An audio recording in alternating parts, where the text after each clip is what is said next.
AP CM Chandrababu ఇవాళ ఢిల్లీలో పలువురు కేంద్ర మంత్రులతో భేటీ కానున్నారు. వ్యక్తిగత పర్యటన నిమిత్తం కుటుంబ సభ్యులతో కలిసి విదేశాలకు వెళ్లిన ఆయన నిన్న అర్ధరాత్రి ఢిల్లీ చేరుకున్నారు. ఢిల్లీ పర్యటనలో భాగంగా ముఖ్యమంత్రి చంద్రబాబు నేడు కేంద్ర మంత్రులతో భేటీ అవుతారు. రాష్ట్రానికి సంబంధించిన పలు అంశాలు, ప్రాజెక్టుల గురించి కేంద్ర హోంమంత్రి అమిత్ షా, జల్ శక్తి మంత్రి సిఆర్ పాటిల్, న్యాయశాఖ మంత్రి అర్జున్ రామ్ మేఘవాల్ ను కలవనున్నారు.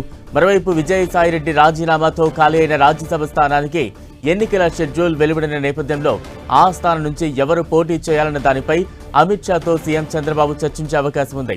అమరావతి పునర్నిర్మాణానికి శంకుస్థాపన కోసం ప్రధాని నరేంద్ర మోదీ వచ్చే నెల 2న అమరావతికి వస్తున్న నేపథ్యంలో అందుకోసం చేస్తున్న ఏర్పాట్ల గురించి చంద్రబాబు కేంద్ర హోంమంత్రి అమిత్ షాకు వివరించనున్నట్టు తెలుస్తోంది.